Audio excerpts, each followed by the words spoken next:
Welcome to the first official episode of the 2025 NFL season, Sloan, as we kick off this season with our NFL draft preview and everything, where we're going to be kicking off and recap, basically discussing the prospects at each position, who is going to be seen, who's a bust, and who's a sleeper here. How has your overall weekend, really off season, been so far? Oh, it's been pretty quiet. It's been pretty quiet. I was happy with what Houston did. I think Tunsil needed to be gone. Just wasn't working out, cost too much money, and I'd rather just rebuild a different way on as far as the offensive line goes. And I don't think he needs to be the centerpiece. Yeah, I mean, really, when it came to NFL free agency, to me, just kind of came and went this year and everything. Wasn't too crazy as the last few years and everything. It seems like it was really crazy the last few years, especially at the quarterback position and everything. But really, this year was kind of like meh. It was kind of lackluster in my opinion. But I think Houston's moves are going to be very solid for them and everything. Hey, Tunsil was one of the more penalized left tackles from last year. And then you had to make those couple moves that Houston did and everything, especially since last year's offense was a disappointment. Granted, there was some injuries, of course. Yeah, a lot of it stems from Bobby Slowick. It's kind of like forgetting how to coach offensive football. That was kind of weird to see because he had some head coaching interest from some teams, but he opted to stay in Houston. But a lot of the problems stem from the offensive line, and even the first year there when we had pretty good numbers offensively. If you look at it, the offensive line was still not very good. They were able to hide it though, and I think Tunsil playing the way he did, especially as the year went on, and just kind of getting more selfish over the years. And Kenyon Green needed to go. I'm surprised they got anything out of him in a trade. And I thought Titus Howard would have got shipped out too. I didn't see anything Well, particularly impressive from him. before we talk draft and everything, there are a couple of big names still available on the free agent market and everything. You have Amari Cooper. Yes, he's age 31 and everything, but I think the Bills are going to have to pay him and everything. You have Asante Samuel Jr., who is looking to get paid. He's at age 25 in that corner and everything.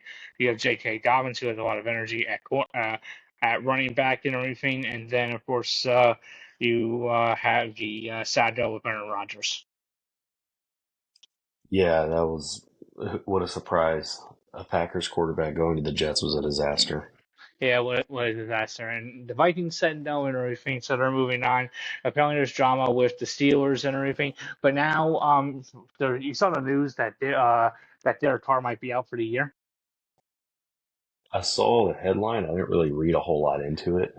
Yeah, so that might be a place. That might be a new place for him and everything. Which hey, I wouldn't be shocked if he just retired and everything. I think that might be the best move I for him. think I think he just needs to retire. I don't think New Orleans needs to have two past their prime quarterbacks on bad contracts because they Yeah. already have Derek Carr on a bad one, and it is a bad contract. Oh yeah. I mean, and really the top the top free agent in the market that was available was going to be T Higgins, and he got franchise tag, Hmm. and I believe he got extended. Did he? Yeah, and he got an extension too, along with Jamar Chase. So the Bengals they're basically like, yeah, screw defense and anything. We're going offense all the way. Yeah, because receivers are, that's always been the end all be all, right? Because all these Hey, Hall of Fame receivers have so many Super Bowl rings. oh yeah, big time. Chase gets 4 years, 161 million, while Good Higgins God, gets four years, 115 million. bad That's only contracts. guaranteed for the first 2 years. Yeah, it's going to be expensive and everything, but hey, that's their window. They had to do it. They have to do it to compete and everything, especially before the Burrow contract gets really bad. I mean, you could protect them or give them a defense to help them out a little bit, but they're like, nope, you're gonna have two guys to throw really far to. It's like, okay, cool. So their best option is to go through the draft and build up that defense, which still isn't very good, and So it's just hope yeah, Burrow can it's escape. and then obviously there was some head coaching changes and everything. We'll get really into that when we do our team by team previews, and kind of this May and June and everything. There's gonna be, there was definitely some names going around and everything. There was a lot of a lot of players being kept and everything, but obviously the final part of the off season, minus going into the camp portion, is the draft, which is going to be held in Green Bay, Wisconsin, 2 weeks from Thursday and everything. So we're now officially we're now, as a recording of the show, 12 days away, which is just sneaking up on us like crazy and everything. And I was telling you in our pre-show and everything, there's just not a lot to, there's been some trading picks and everything, but it's been nothing major really. Is that going to be the trend for this draft going forward, do you think? Or do you think there's going to be some spiciness to it in the first 10 picks? I don't know what picks would render a whole bunch of draft day trades. I could see someone's gonna overvalue Cam Ward, Travis Hunter, and Shador Sanders 100%. Those guys are gonna get overvalued because they've been overvalued all year in college So do you, football. so let me ask. So those are obviously the top three prospects on the board according to the media. Do you think they are all overrated, or do you think Yes, that they will have some decent careers? I think they're all overrated. Well, let's go down the list. Travis Okay, Hunter, let's yeah, go. he's a phenomenal athlete. I'm not taking that away from him. He should not have won the Heisman. He did not No, lead, as far as a receiver goes, he did not lead the nation in any single receiving category. He no, didn't. not receiver. He's gonna If be you a look dad. at, He'll be a dad. He will be a gadget receiver. I do, however, think he will be a fine corner in this league. I think he'll be a fine corner, but which he didn't really lead in a whole lot of corner categories Hmm. either. But I think he's a pretty versatile guy. If there was any of them who are going to have, this standout career, I would say it would be him. And if you look at it, I've been watching Cam Ward since he was in high school. That guy has played slackjaw teams throughout his entire Hmm. career and has always had better rosters than anyone he went up against. And when he didn't, he lost. Look at him at Washington State. If they were outmatched, they were not winning. Look at him at Incarnate Word. If they were outmatched, he never beat North Dakota State. He always got blown out by them in South Dakota. Hmm. And it's like these top teams that he plays, and he didn't beat the Sealy Tigers either. I was there. So with that, you just see a guy who played on a stacked offensive team against a really, really, really weak schedule, and then faced with any kind of resistance from the few good teams that were in the ACC, they lost. And then you have Shador. Shador went to being a All 5-star right. recruit, went to Jackson State, and which honestly, the SWAC conference is the JV college football conference. He did exactly what he should have done. I'm Hmm. sorry, but he did exactly what he should have done if he playing in the SWAC conference. That first year in Colorado, garbage time, lost all the good teams, racked up numbers against the bad teams. Comes over this year, they lost to every single good team they played, beat a bunch of injured and bad Big 12 teams because there was a ton of them in the Big 12 this year. Lost every serious game that he's ever played. He's never won in the postseason at Jackson State or Colorado. He's Hmm. never won a serious game. He never won a conference title. I don't understand what the hype is. And if this is the route they're going to go, and they're saying these are the top three guys because they were marketed the best, you can't tell me that the top two guys in the college draft played at a team like Colorado that, despite everything, didn't even win 10 games. Yeah, we'll break down the quarterbacks in a bit here and everything. I'm gonna say this about Shader Sanders from an overall standpoint. Have you seen a guy that his stock is falling pretty significantly? I mean, he was widely considered to be a top three pick by the media and everything, and now it looks like that there's a realistic shot that he can fall to around pick 20 and everything. Is it because of his talent? Is it because it lacked of his he has intangibles. He definitely has leadership and everything, but I don't think he's the best overall athlete at all and everything. Is it because of the teams that are going to be drafting and everything, or do you think that hey he might be a year too early, and or is there drama with Dion, of course? I think it's a mixture of the need for him for the different teams, drama Mm-hmm. with Dion because they definitely don't want to deal with it. He's a walking NIL baby. Yeah, That's what he is. And to be honest with you, this isn't a great year for quarterbacks, anyways. no, it's not. You break down the It's list, but next year is supposed to be. I'd wait it out. I'd wait it out. yeah, You get a guy who has some flashes in college, but can't read blitzes. They say he got sacked a lot. Well, a lot of that's because he held on to the ball too long. There are flaws in his game, and yeah, people are he noticing holds on that. to the ball way too long, and Yeah, that's and he's that's he's obviously that's he's the not as he's not as athletic as people think. Which isn't to say he's unathletic, but he's not quite what people are trying to bill him as. He's no Dion. And I think going out there and again playing against competition and dominating in areas against teams who you should have dominated against, that doesn't prove anything to me. But I think when people have broken down his film, they're going to see some of the flaws. They're going to see some of the unnecessary risks he takes. They're going to see holding on to the ball too long. They're going to see a bunch of pocket movement that's unnecessary. And looking back at that first year, Colorado's offensive line wasn't even that bad. no, it It wasn't that wasn't bad. good. It wasn't good, but you look at it, it's like this. I can't put this all on the offensive line. He just makes really dumb decisions sometimes, and So I think so people are noticing that. so to real quick and everything, who would you say is overall? And I think me and you, off of going off of what you're saying, I think me and you have a safe assumption of who do you think is the top, not necessarily the top pick, but who do you think is the top prospect of the draft? The top prospect that comes to mind for me is not a skill position player. The top prospects are going to be guys like Kelvin Banks or Will Campbell, Gray Ooh, Zabel, guys like that.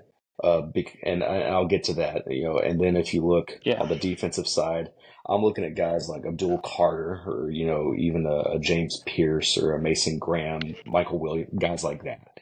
That's who I'm yeah. going to be looking at in this draft. You see, you're just saying the guy. I think Abdul Carter is the best player in this draft. I think he is too. The playoff game against Notre Dame, that was a very tightly contested contest and everything. I mean, he took over that game.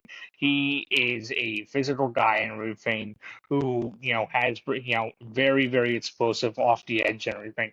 Now, the only concern I have is Penn State is linebacker you, but they have not Hmm. turned out the best edge guys over the last few years. So definitely a little bit of a concern with that and everything. But we'll talk a little bit more about defense in a bit here, okay? So Okay. you mentioned it is going to be a weaker quarterback class. So let's just go right into the quarterback real quick and everything.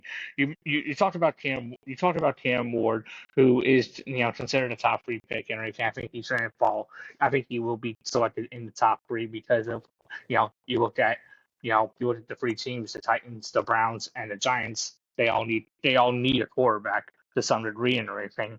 Um, yeah, he played a soft schedule. Let's just be honest. He played a soft schedule, and then what? He got pulled in the game after he broke a record and everything. Like that's to me, it's a little bit of a character flaw with his game and everything. He doesn't have the best arm strength also, if you notice too. No, he doesn't do anything too spectacular in terms of like deep ball accuracy. He takes a lot of easier reads. He does a lot in the screenplay, which again, that's fine. I don't have anything against that because the NFL is so screen happy. But when you're doing it in college because you lack the arm strength to hit the deep balls, that's kind of concerning. And Yeah, again, with the schedule they played, with the athletes they had at Miami, you could get away with running screenplays the entire time. so that so you have Cam Ward and everything. We talked a little bit about Shader Sanders, who was pretty, hey, he completed 74% of his passes, 4,134 yards, 37 touchdowns, 10 picks, only rushed for four and everything. You know, people like, there's some that really like him, some that really don't and everything. But like I said, there's a chance he's going to fall to pick 20 or even the second round, if there's going to be a run on these skill position players or offensive or defensive linemen. I think there's a very realistic possibility of that happening and everything because, the guy is undersized. Let's just say that too. Yeah, I think he's going to have a really rough time.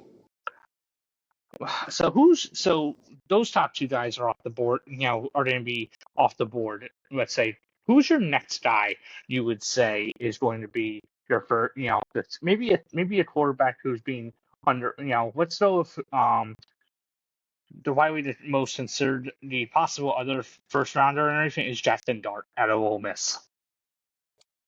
Yeah, I think that's another guy who at Ole Miss, I mean, Ole Miss did a lot of what Miami did. You beat up on a soft schedule, you lose to all the legit teams, and part of that was his fault.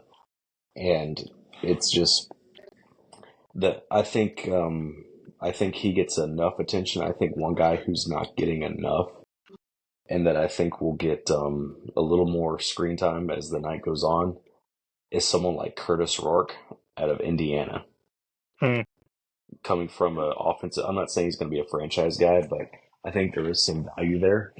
Coming from a program that made the college playoff, and if you look at it as far as your skill position players go, there's not a whole bunch of NFL talent popping off the page, but I thought he did pretty well. I think as bad of a rap as Will Howard got, I don't think Will Howard played very bad. Not, I think Dylan Gabriel out of Oregon isn't so bad to look at either. and people are going to forget and everything. Who had a really nice season in the ACC last year at Syracuse was Kyle McCord. Kyle McCord, yeah. I think him and Howard are going to be very sneaky guys. They might be career backups and everything, but I think they'll be in the lead for a while. I think they'll be in the lead for a while just because of their mindset and everything. They both come from Ohio State, which is becoming, hmm obviously a pretty power program, and they have good size about them, and they're actually surprisingly not that they actually run. They're not that slow compared to some of the other ones on the list and everything. The one prospect that WD is going to shove down all of our throats and everything is going to be Jalen Milrow, who me and you have seen enough games at Alabama the last 2 years and everything.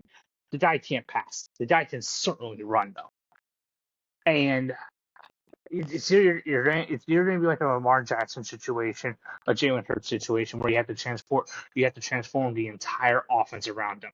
And I just don't, I think he's going to be a very unique prospect and everything, but I do not see him, he's a very, very poor man's Lamar Jackson or Jalen Hurts here. I think with a guy like him, if you're seeing more gadget plays that come into play, and he looks like a guy who's going to be more of like a career backup, and maybe even a career third string guy. Here's the thing: if you're a third string quarterback, you better offer me something. So if we're on the 10-yard line and we're trying to move the chains and push the ball into the end zone, he doesn't seem like a bad guy you could put out there and not have a lot of risk for injury and just run him up the gut a couple times to put us in a better spot, because it's become so easy to run quarterbacks that way.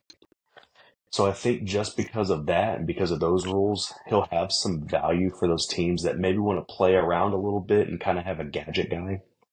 And for me, that gives him some value. Like if Houston, like I'm a Houston guy, if Houston was to draft him and they go out there and it's 3rd and 2, we're on the 10-yard line, instead of our offensive line crumbling and getting Pierce or Mixon killed, or, risking CJ Stroud stretching out and getting his head hit, I wouldn't mind seeing a guy like Jalen Milrow just run it up the gut and trying to get that first down. That's just me. Yeah.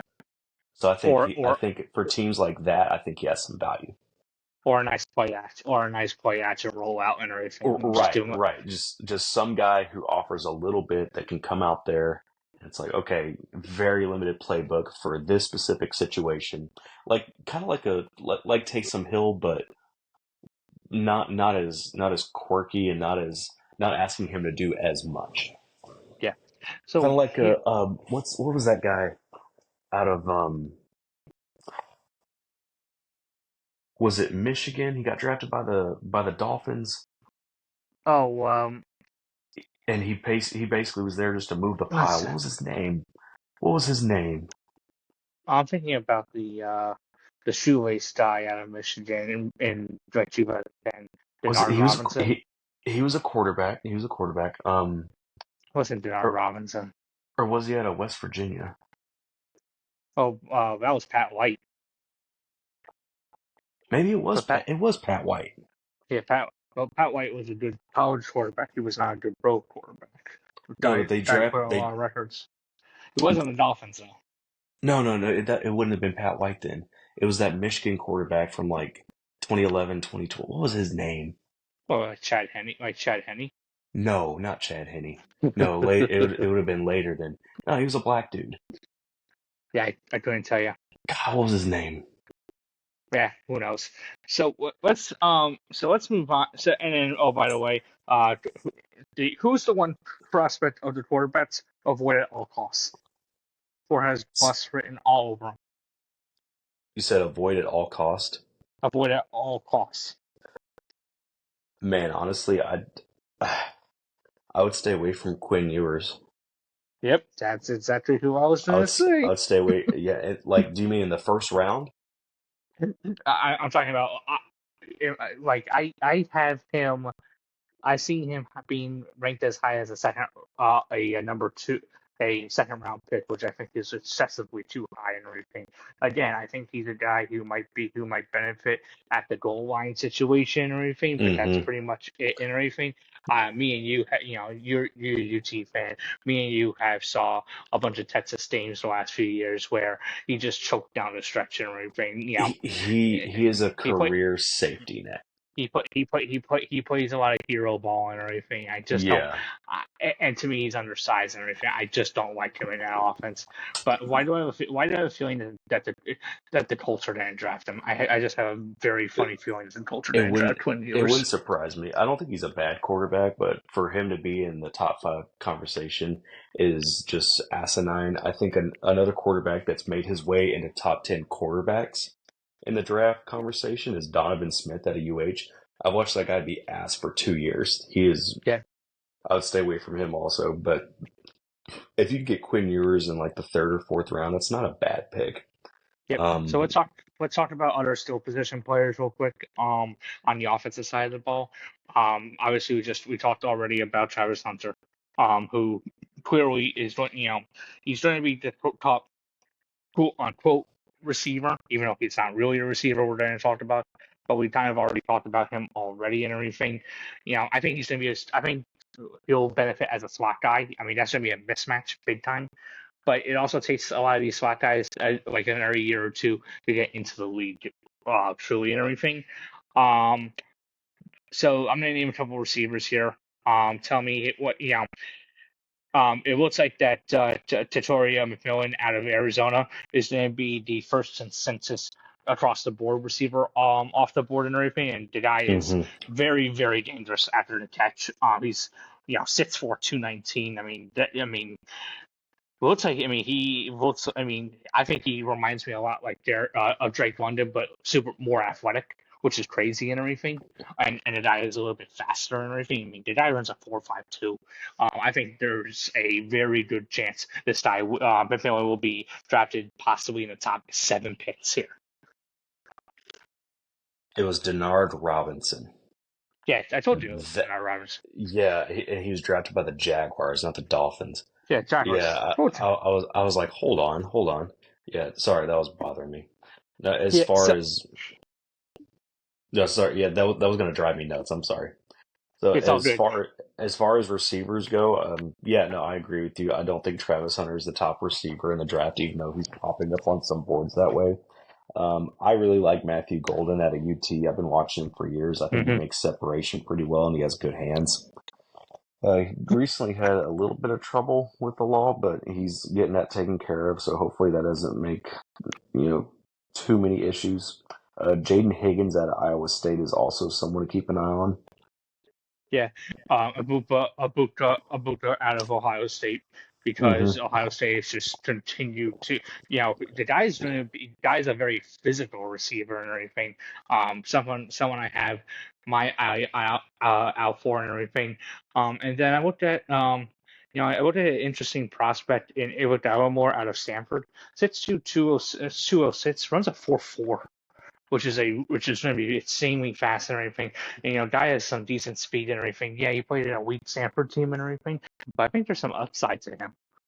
So he's He had definitely a one of my. he had a he had a good showing in that comeback against Colorado, not this year, but the year before, that he was the centerpiece, and that was when I first noticed him. And I think if you have a flyer, he'll probably be there in the fifth or sixth round, to be honest. And I think if you have it, go for it. Go Yeah, for it. I think it can add value.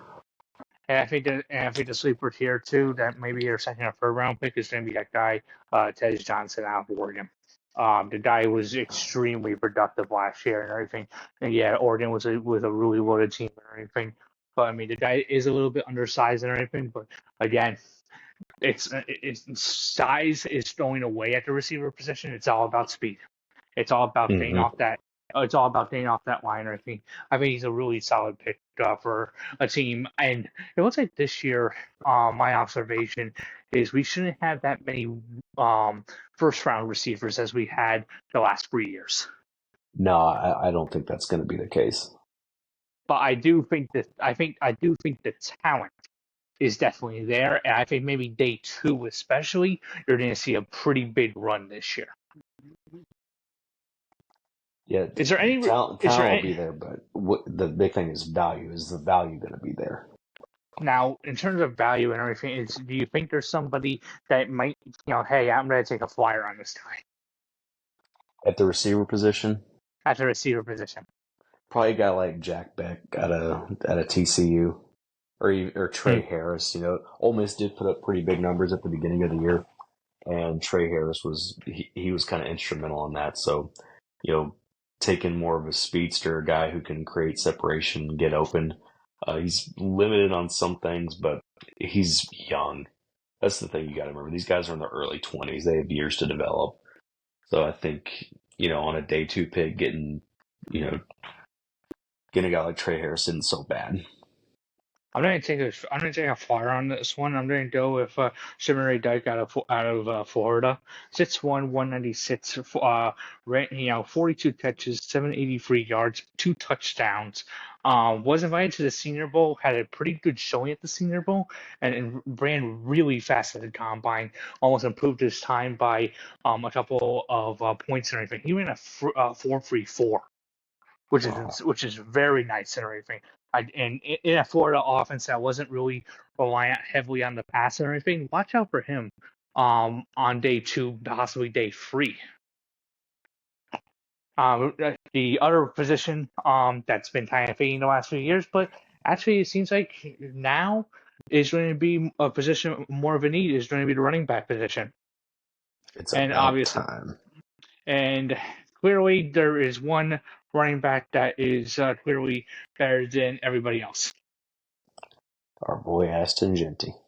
It's going to be Ashton Genty, who just ran amok out of Boise State, 7 yards per carry, 2,601 yards, 29 touchdowns. A little bit worried about his overall ability in the backfield as a receiver and everything. So I think he's going to be that workhorse back and everything. To me, I think he's going to be picked in the top 20. I'll be shocked if he falls. I think everybody and their mother has him going to Dallas, and I can definitely see why that's a glaring need for them. Mm-hmm.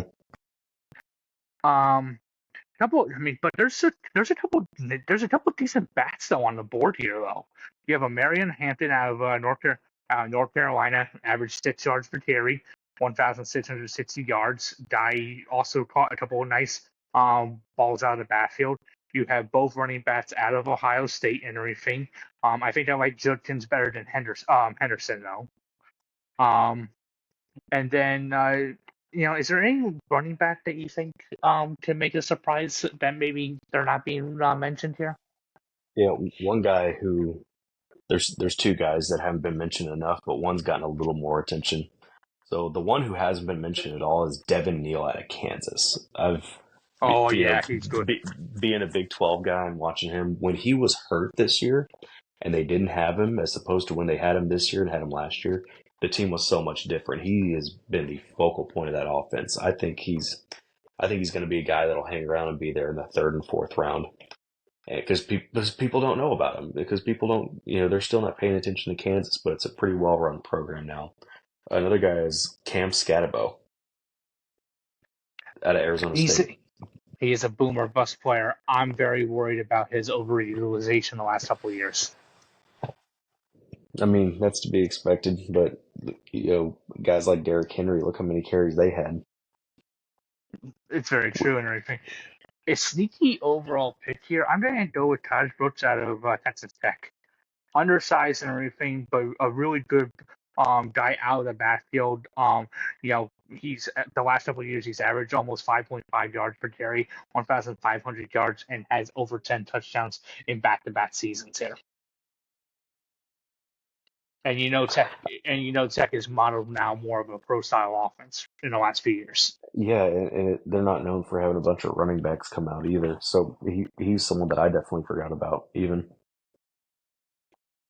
So I'm going to take it over to you here to go over the line. I'm gonna cover the tight end position real quick because there's clearly one that is gonna be the best. Is gonna be Tyler Warren out. Penn State. The guy's an absolute beast. 6'5", 256. He's gonna be a game changer. He won't be picked in the top 15, but he will be picked in the top 30. In my opinion, he's the best tight end on the board, and also Colson Loveland, and out of Michigan. Um, you know, in a run-based offense and everything, he's a really, really solid blocker. I think he'll go late first round, early second round here. I like both of them. I like Harold Fannin out of Bowling Green, and I like Gunnar Helm. Yeah, I do like Harold Fan and everything. Guy has been a very, he looks like he's going to be he also has developed a nice CDAP pass protection the last few years as well. So I'm going to kick it over to you for the offensive lineman. So my theory, and I mentioned it in the pre-show and at the very beginning, these past couple of years, a few years ago, I called that there would be a run on receivers whenever these receivers started getting crazy contracts. And, guys like, what's his name? Christian Kirk got that. That triggered everything. And I knew that teams were not going to pay these wide receiver number twos, threes, and even ones these crazy money. So it happened with tight ends this offseason. It did happen with tight ends. I do not think there's going to be a tight end run because the tight end class is nothing crazy. And whenever that happened, it was a crazy year for receivers. So I've been right about this once. Everyone and their mom and all the NFL GMs watched that Super Bowl. And they saw two quarterbacks play. And the worst quarterback in the room ended up winning. That is nothing against Jalen Hurts. That is a statement of fact. He is not better than Patrick Mahomes. Mm-hmm, correct. It's all because the offensive line dominated the Kansas City Chiefs defensive line, and the Eagles defensive line was the MVP of that Super Bowl. Yes. So what we are going to see is not just a day one run of defensive linemen. You are going to see a day one and day two run of offensive linemen. Because now more than ever, it's not a sexy position, so people have been forgetting about it. We're about to have a run on college offensive linemen getting drafted because now everyone's seeing, oh yeah, I guess it is important. I guess that is an important position. Because when you go down the list of Kelvin Banks, Will Campbell, Armand Mebo, Josh Simmons, Gray Zabel, Wyatt Millam, and Josh Cornerly, Tyler Booker, I could keep going down the top 10 list. Those guys are going to be gone before round 2 is over. And that's just tackles. And I'm talking about guard Donovan Jackson, Tyler Booker. You also have Derek Dillinger, Miles Frazier. You have Tate a couple, Ratledge. Yeah, Jackson there's a Slater, even Jackson Slater out of Sacramento State, he's gotten on draft boards Jackson as like the 33rd pick. Jackson Powers Johnson out of Oregon too. Yeah, I'm telling you, after seeing this quote, after the whole GOAT conversation with Patrick Mahomes ended after that Super Bowl performance, and I'm not going to sit here and say that he was completely blameless, but his offensive line did absolutely nothing for Nothing, him. And the first nothing. 7 years of his career, he's had a relatively clean jersey. He's never been hit that much. Offensive linemen are about to go on a big run, and the ones that I'm looking for the most, there's two guys at the guard position. It's Tyler Booker and it's Tate Ratledge. Those two are my top guards, and that's not a controversial thing to say. That's pretty much what everyone is saying. Level tackles. So I'm gonna put Will Campbell above Kelvin Banks. Now, Hmm. a guy that I really like because he's watching the FCS playoffs. He understands leverage. He's clearly well coached. He has good hand placement. Gray Zabel is going to make a lot of money out of North Dakota State. Oh yeah, I think that's a guy who you can get in the second round, early to mid second round, and you could get a guy who can protect your franchise quarterback, and he would play tackle in the NFL. And North Dakota State always, and they produced a good bit of offensive linemen. Most of them have been, fairly successful in the NFL. They always show up well coached. They always show up looking how you want them to look. I think he's going to be a very good pick. And with me being a Houston fan and seeing what we need, I hope he ends up. no, I completely agree with you. I think this is a pretty solid. This is a deep offensive line class. Sometimes it's been a little bit on the heavier. It's been top end heavy. I think this is a pretty balanced class throughout and everything. Just with offensive line. Yeah, it's not the sexy pick and anything, but it also takes a few years for these guys to develop too. It's going to be year 2, year 3, unless if you're Evan Neal, which you just never develop. Yeah, that was one pick that kind of scared everyone off from offensive lineman because he was a bona fide first overall pick, and he was supposed to be safe, and he was supposed to be a game changer for the Giants, and he's looked absolutely. He's been Dude, one of he's the a top five over the last 10 years. He's been one of the worst draft picks I've ever seen. Absolutely. And we remember Laramie Tunsil was the consensus number one. He was a consensus number one pick, if not a top 5 pick. And then it was the Bond video and everything. And then Mm-hmm. the Dolphins got a great steal for him and everything. And turned They did, so I and mean, I hey, liked Evan Neal. I really liked Evan Neal. I liked Evan Neal too and everything. The guy's been absolutely terrible. Yeah, it's a bad culture with the Giants right now. But hey, you can't fault them for making that pick. They had to at that moment or anything. He was the top offensive lineman on the board and everything. You absolutely had to do it. But I mean, they've been a failure the last few years. And so the same thing that you said about offensive linemen, I truly feel like the defensive line is going to be a major. You're going to see major runs at this class and everything. Because obviously, as effective as the Eagles' offensive line was, the defensive line won that game. It's pure and simple. In Mahomes' 2 Super Bowl losses, it's been It's been because the Buccaneers and the Eagles made hell for Patrick Mahomes and everything. And you're going to see a big time run not only on edge rushers and everything, because edge rushers are always going to be the top defensive position available generally throughout the draft, unless you're Travis Hunter, Right. because of the media and everything. But now, they're generally safer. They can be a little bit riskier, less, especially if you don't have a project side. But now, because it's such a passing league, but I also do think you're going to see a run on defensive tackles possibly this year.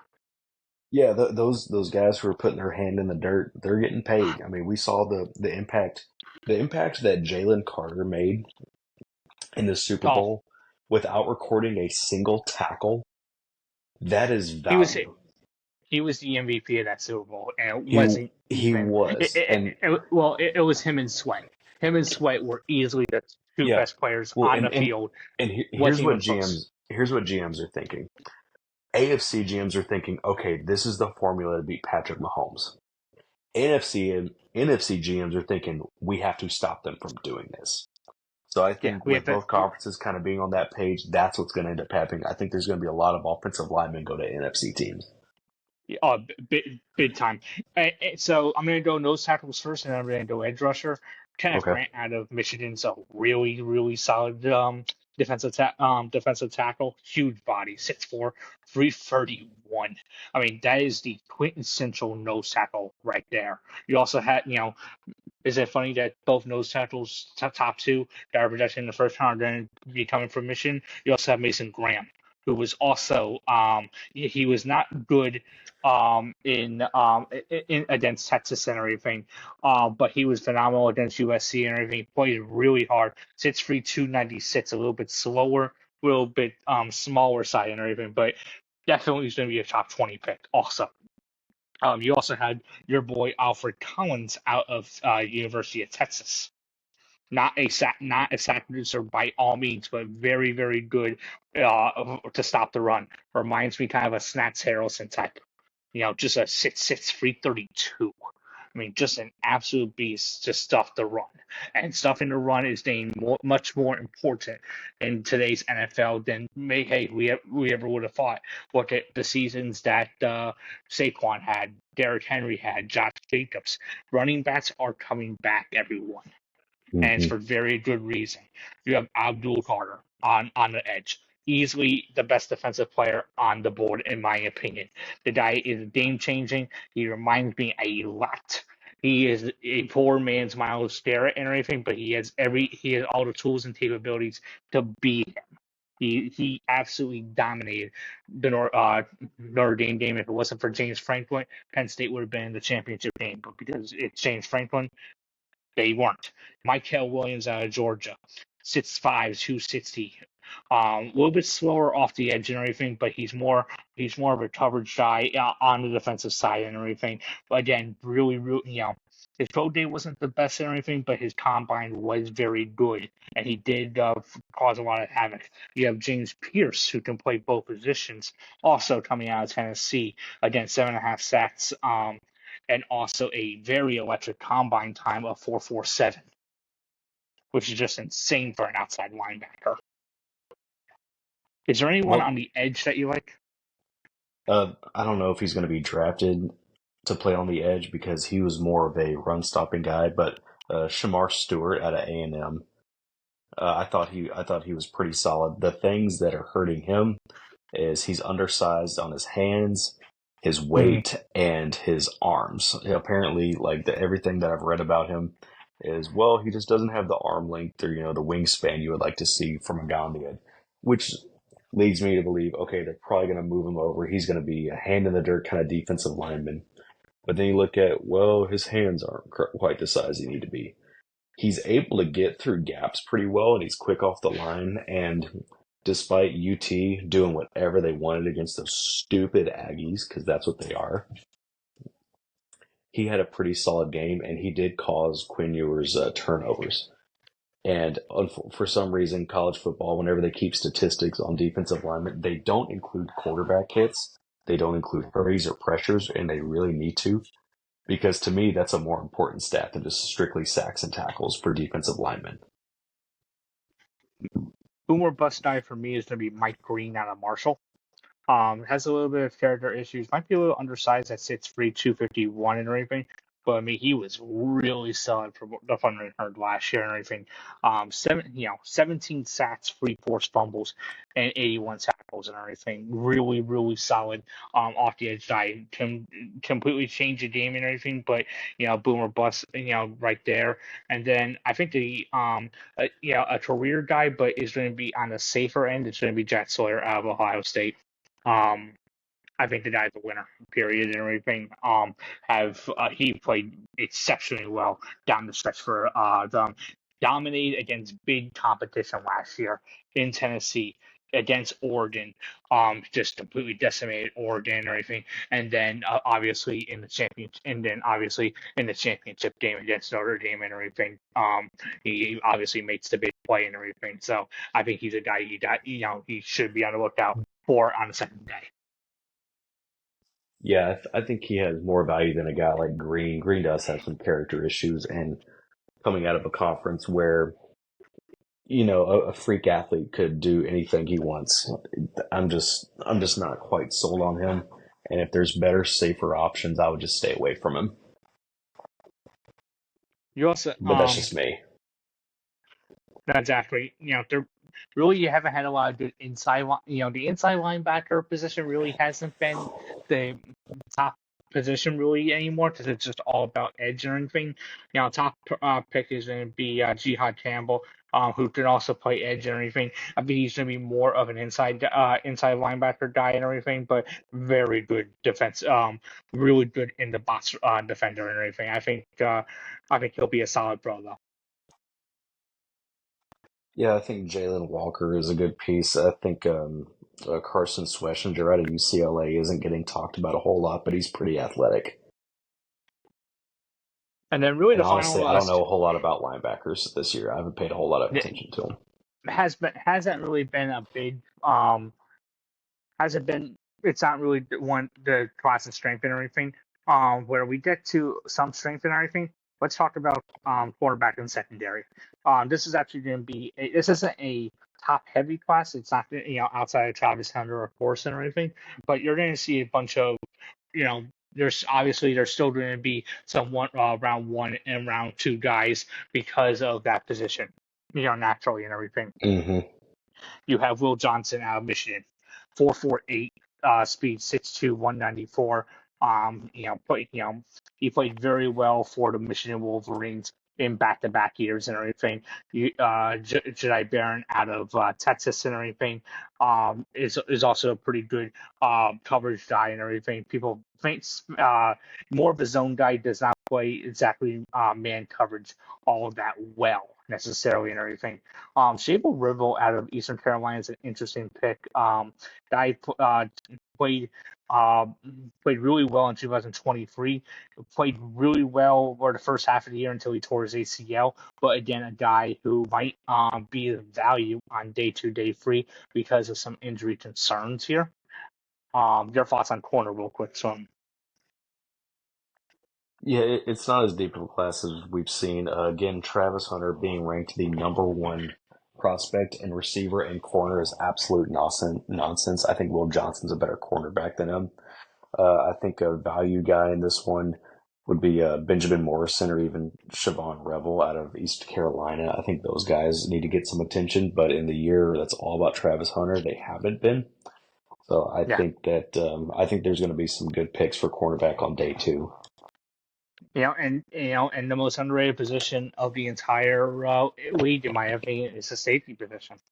And 100%. where we've seen over the last few years where if you get a first round, second round safety, if you get a first round, second round safety, and they contribute right away, like a Cooper DeJean, like Kyle Hamilton or anything, there's not going to be really one of that quality potentially or anything. I think the one guy that has a shot is Nick Emilori out of South Carolina and everything. Guy is explosive, and I think he will contribute in special teams as well. Um, he's huge. He sits free, 220. He also runs sub 4.4. He runs 4.38, which is really crazy, and he's played very well for the Gamecocks as a freshman and as a sophomore as well and everything. And I think with his electric speed time along with his physical presence and everything, I think he will go day one. Yeah, no, I'd have to agree with you. He's the top safety on the board, and he'll probably end up going, top 10, top 12. That's that's just the name of the league. I think safeties. A few years ago, whenever Kyle Hamilton came up, I really wanted Houston to draft him, Mm-hmm. and they ended up not going with him, and that's fine. I'm not gonna judge. I'm not gonna be mad, but Yeah. he's done pretty well. You mad? You're mad a little bit. I, Let's I just be was. honest. I was like, really, really wish we had him. But yeah, everything works out. We have Derek Stingley, who's a top corner in the league, and we have this guy, darndest thing, I can't remember his name, Anderson William. Oh, William Anderson. Yeah, that's who it was. So Oh, so nice. everything works out. Yeah. Well, and then the overall question is how many kickers and punters will be drafted. There's Oh, probably going to be one or two. one. I think if I was to say, okay, who's out of that whole group, those two groups, I think that punter out of Oklahoma could get drafted. Okay. I don't even know his name. Like, and that sounds so bad. I'm not knocking the position. I'm not. I just I don't remember his name, but I remember seeing him do some pretty cool things. And as I far as think that, kickers go, I don't know. I can't stand college kickers. They miss all the time. well, naturally, because it's Florida State, they always produce kickers and everything. I Hmm. think it's going to be. I think it's going to be Ryan Fitzgerald. He was 13 for 13 last year. He hit all five. He hit all 5 attempts from 50 yards out last year, including a 59 yarder, and also from 2023, he went 19 of 21. So again, he's known to hit 50 yarders and everything. I think somebody will at least give him a flyer on Hmm. something here. A team that has some kicking issue, a team especially that might have some kicking issues, hey, might as well take a shot and everything. Overall, Sloan, we talked prospects and everything. We're going to wrap things up here shortly before we get into our mock draft next week here. Name a couple teams in your opinion that are you're going to be on the let's say that need to nail this draft. Okay. I think that first one that comes to mind is the Cincinnati Bengals. Your window Mm-hmm. is closing. Closing fast. Your defense is bad. Your offensive line is still not good. Now, it's not as bad as it used to be. If I'm Cincinnati, I'm getting some defensive stars on rookie contracts, and we're trying to make a difference the next 2 to 3 years. Oh, And absolutely. I think we're that. trying to win a championship that way. That's the number one team as far as having to have a good draft. The Bengals are on pretty high on my list. Mhm. I think the Bengals are definitely one. I think I think they're a team that's going to trade up, especially. Hmm. Um, a team. I think a team that has. I'm just saying. I think a team that needs a couple of important. I'm just trying to go through division real quick and everything. Jets are rebuilding. Patriots have an important draft because I think this is a big determining factor on where they are in the rebuild process. I think they have to go offensive line to protect Drake May, who's had a couple of nice moments and everything. Will I Hmm. say it's critical for them? No. I think the Bills are they're in a dire situation. Their time's running out. Um, I think Pittsburgh's in a very unique position. I think they can either knock out this draft or they're gonna bust and everything. It seems like they're often I think they need to get younger on defense in my opinion with that team and everything. A team that's interesting, I think that needs to nail this draft because they've done well the past couple of years. I think Denver. I think Denver's a team who they were kind of fraudy in a way and everything, but now you can build around your young quarterback and everything in a sophomore year and everything, and really make they can become that threat in the division for the Chiefs and everything. I think Denver is in a prime and ultimately very important position overall to do well in this draft and everything. And I think on the NFC side. Um, I'm going dare I say, I'm going to go with a couple teams. I think Washington. This is an important junction for them because they're now a win now Hmm. for sure. Especially But saying it's like how do you? It seems like all their off-season moves have been on the offensive side of the ball. You would think that they would address defense. They have to address defense in this draft and everything. And then finally, I think dare I say it, I think the Lions have to do I think the Lions have to address a couple is going to be retooling their position or anything. I think if they get them that that additional difference maker or that additional offensive lineman that can help push them over the edge or anything, I think they're a team that should at least short term win the draft or anything. And then finally, I think two teams that are in trouble that need to knock out this draft for long term is definitely the Giants because they've drafted very poorly the last few years. And a team I'm going to offer as a shock here, I'm going to say San Francisco because you are starting to see them rebuilding. I think everyone thinks San Francisco they still have one more year. I don't think so anymore. I There's a think lot of bad contracts. There's there's a a lot of lot bad of bad contracts. contracts in San Francisco.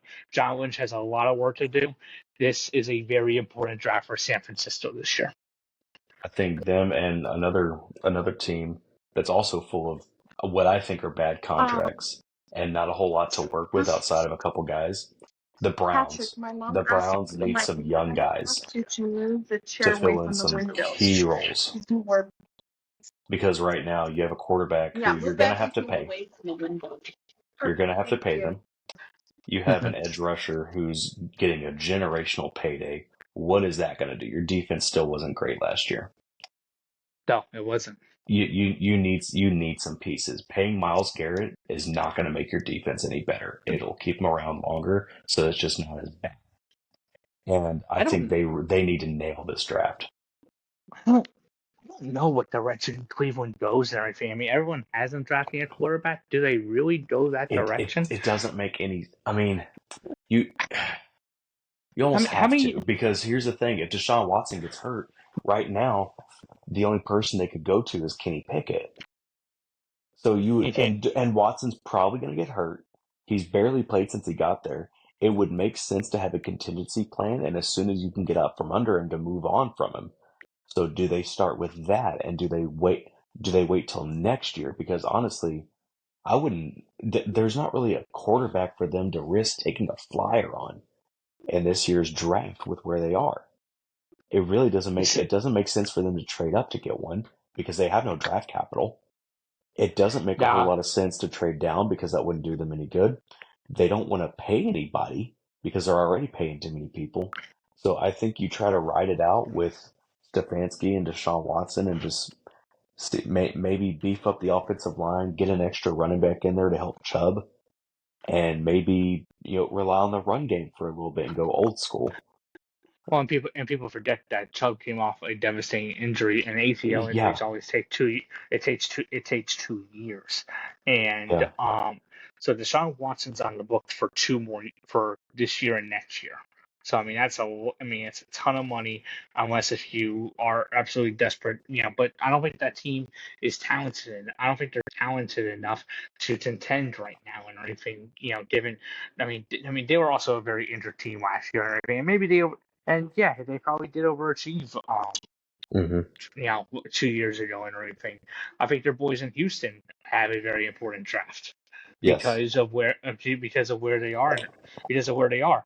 Is there a team that needs to win right? Is there a team that needs to win right now more than them? Probably, their their window is starting to grow right now and everything. I think the AFC South's really interesting because you have Jacksonville, who's been in disarray, but they have talent. You hmm have you have the Titans are complete. They're probably the one. They're probably one of five teams I can say will not win the title this year. And then you also have, and dare I say it, you also have the Indianapolis Colts. What the hell are they going to be doing? When they're an extremely frustrating team because they have some decent pieces and everything, but they can't put it all together. And Anthony Richardson just doesn't seem like he wants to play. Anthony Richardson was the biggest mistake, and I've never been more right about a player in my life. Let the Oh yeah, record show I was never ever a fan of Anthony Richardson. No. That was, you don't fall in love with the rotten arm. You don't. And really, They fell for it. oh yeah, big time, and it didn't fit their overall system. And then the media is going to say that the Bears need to do well in this draft because of their coach situation and Caleb Williams. Caleb Williams, he's having, he'll be in his second year. They don't need to win. They never need to win now, They but don't need to win now. No. they're in a few years. Is it an important year for them? Yes. They need to draft for the future. They don't need to draft for short-term success. I think have a solid draft. You win 8 games, 7 or 8 games, it's a solid year, and just build for that. But they're not in win now mode at all. No, not at all. Not at all. So next week, we will be recording our mock draft and everything. We will go through every single pick in the first round and everything. So be on the lookout for that and everything. You'll probably gain a sense of who we like out of this video and everything. But as always, be sure to like us on Spotify podcasts and Apple Podcasts as well. I will be posting this on YouTube once we are done here. So be on the lookout for that. Alrighty. All right, awesome. See you next week. Thanks so much. See ya.